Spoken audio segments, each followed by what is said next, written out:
Bismillahirrahmanirrahim. Assalamu alaikum dear students.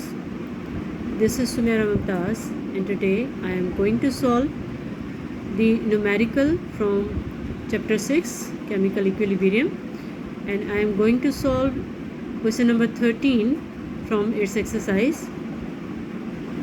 The question is, calculate the number of moles of chlorine produced at equilibrium when 1 mole of phosphorus pentachloride is heated at 250 degrees Celsius in vessel having a capacity of 10 dm³ at 250 degrees Celsius. The Kc of the reaction is 0.041 for the dissociation. So this is the question. Now let's solve it.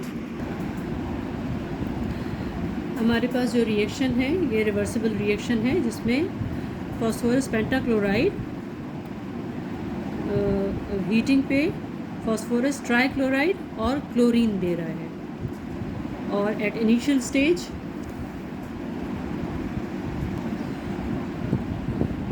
Phosphorus pentachloride की concentration 1 mole है और heating पे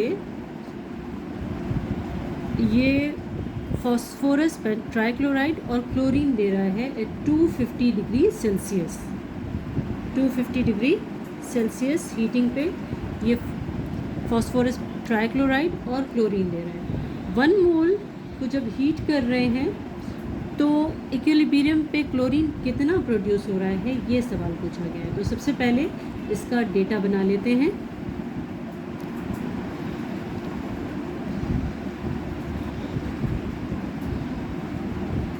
At initial stage, PCl5 is equal to 1 mole.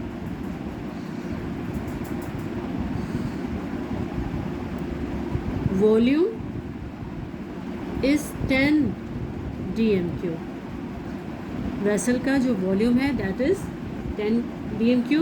Kc is given and that is 0.041 moles per dm³. इसका Kc ये है. अब यहाँ पे ये कंडीशन गिवन है और फाइंड आउट करना है the concentration of chlorine that is produced after heating phosphorus pentachloride 1 mole at 250 degree Celsius. Initial stage पे phosphorus pentachloride is 1 mole and the concentration of phosphorus trichloride is 0 and concentration of chlorine is also 0. At equilibrium, the concentration of phosphorus trichloride becomes X. We don't know its concentration, so we will consider it as X, and chlorine is also as X. Phosphorus pentachloride की concentration 1 mole थी जिसमें equilibrium पे इनकी concentration इसमें से minus हो गई, तो this is equal to 1 minus x. इसकी कंसंट्रेशन जो 1 मोल थी that is reduced to be x, which is the formation of phosphorus trichloride and chlorine, so its concentration is reduced as 1 minus x and its volume is 10 because the reaction vessel contain the volume 10 dm³. तो इसको हम 10 लिख लेते हैं. उसके बाद हम देखते हैं कि Kc की इक्वेशन क्या होती है. What is Kc? Kc is equal to product upon reactant. इसमें हमारे पास प्रोडक्ट क्या है? प्रोडक्ट है हमारे पास फॉस्फोरस ट्राइक्लोराइड की concentration and concentration of chlorine, and reactant is phosphorus pentachloride that is PCl5. तो इसकी कंसंट्रेशन Kc की वैल्यू हमारे पास गिवन है that is 0.041 is equal to, अब इनकी कंसनट्रेशंस इक्विलिब्रियम पे लिख लेते हैं, x/10 multiply x/10 concentration of PCl3, concentration of chlorine, and reactant is the concentration of PCl5 at equilibrium, that is 1 minus x/10.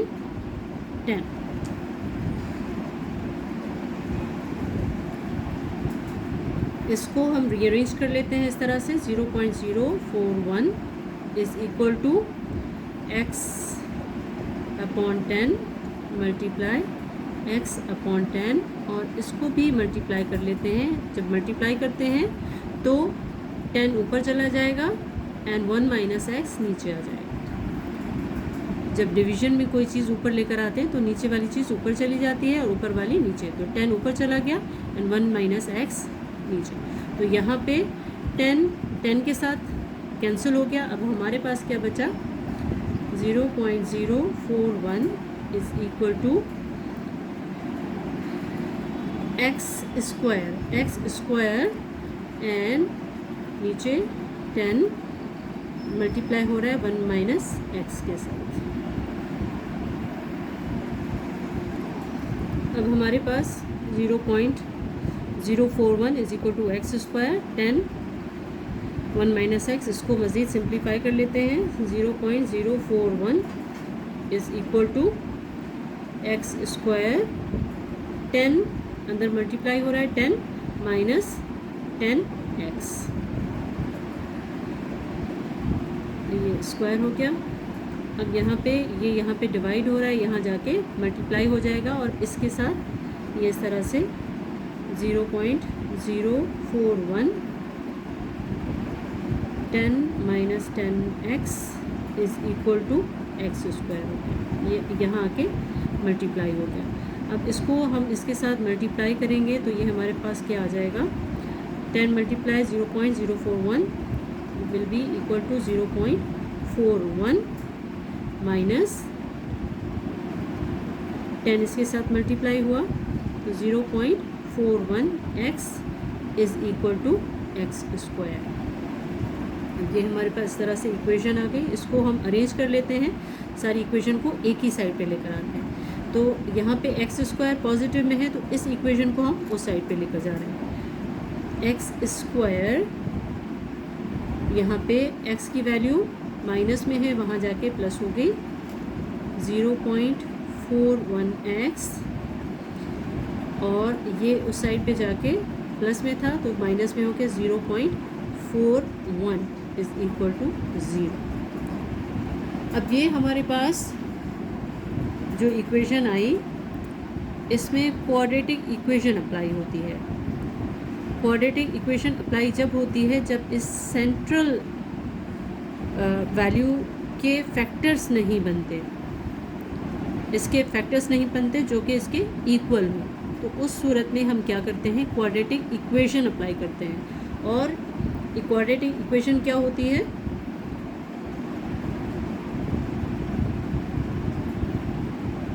Quadratic equation क्या होती है कि minus b minus plus root b square minus 4ac upon 2a, ये quadratic equation apply होती है जब हमारे factors नहीं बन सकते, इसके फैक्टर इस तरह से नहीं बनते कि इसके इक्वल हो, तो उस सूरत में हम क्या करते हैं, क्वाड्रेटिक इक्वेशन अप्लाई करते हैं।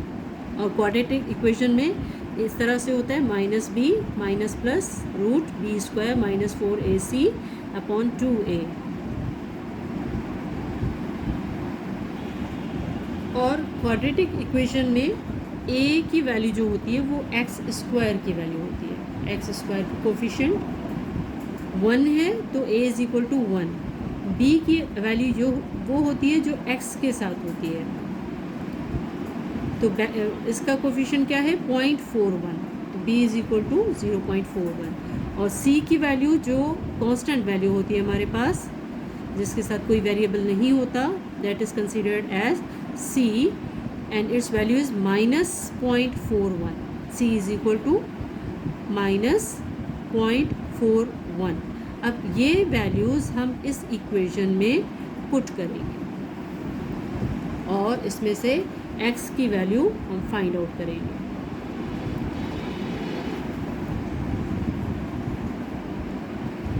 x is equal to -b means -0.41, उसके बाद है माइनस प्लस बी स्क्वायर यानी कि b की वैल्यू 0.41 का square, b square minus 4, a की वैल्यू क्या है 1, c की वैल्यू क्या है -0.41।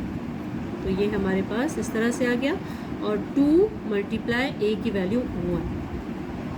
हमने सारी वैल्यूज़ इसमें पुट कर दी ताकि हमारे पास x की वैल्यू आ जाए माइनस b की वैल्यू रखी, minus plus b square, b की वैल्यू रखी उसका स्क्वायर, -4 मल्टीप्लाई a की वैल्यू 1 है और c की वैल्यू है -0.41 अपॉन 2a की वैल्यू 1 है।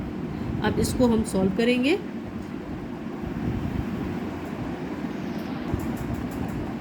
माइनस b की value as it is, minus plus as it is, और इसकी वैल्यू 0.41 का स्क्वायर, ये आपका हो गया 0.168 माइनस 4 मल्टीप्लाई 1 4 ही हो गया and this is multiplied by -0.41,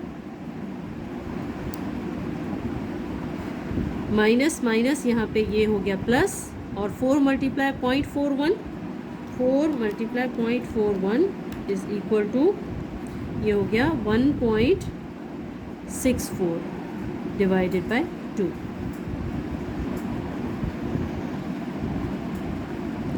minus 0.41 अपनी जगह पे, माइनस प्लस और इसको रूट में जमा कर लेते हैं, ऐड करेंगे तो ये 1.808 आ जाएगा, 1.808 अपॉन 2।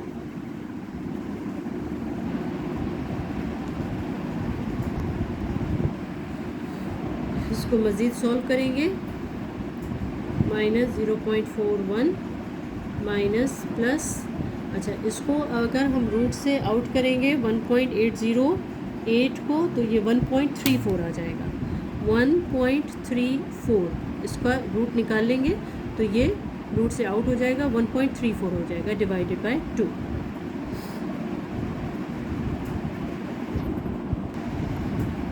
x की वैल्यू हमारे पास आई, x is equal to -0.41 minus plus 1.34 upon 2, तो इसको माइनस और प्लस के अकॉर्डिंगली हम स्प्लिट कर देते हैं। एक x की वैल्यू होगी -0.41 माइनस 1.34 अपॉन 2 और दूसरी वैल्यू हमारे पास होगी -0.41 प्लस 1.34 अपॉन 2। तो यहाँ पे दोनों x की वैल्यूज़ हम निकाल लेते हैं और फिर डिसाइड करेंगे कि कौन सी x की वैल्यू सूटेबल है हमारे इस क्वेश्चन के लिए।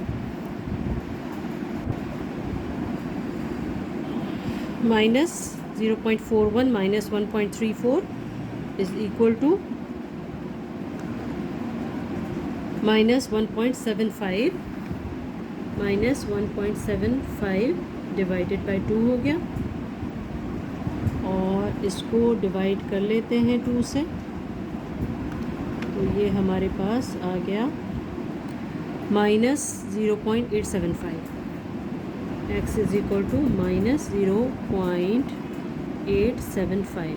एक x की वैल्यू हमारे पास ये आई, दूसरे x की वैल्यू हम निकाल लेते हैं।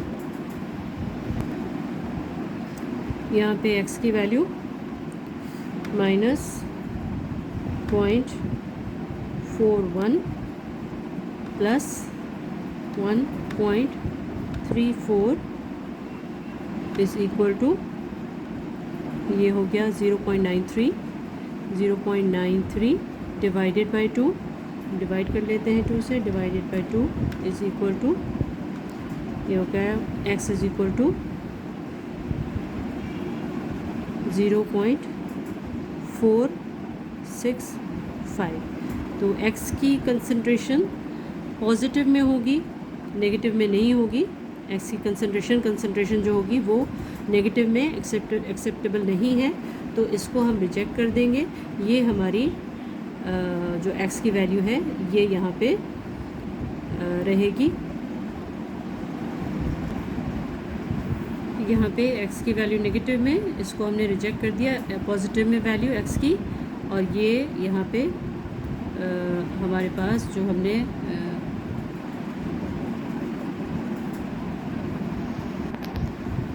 अज्यूम किया था the concentration of chlorine, so the concentration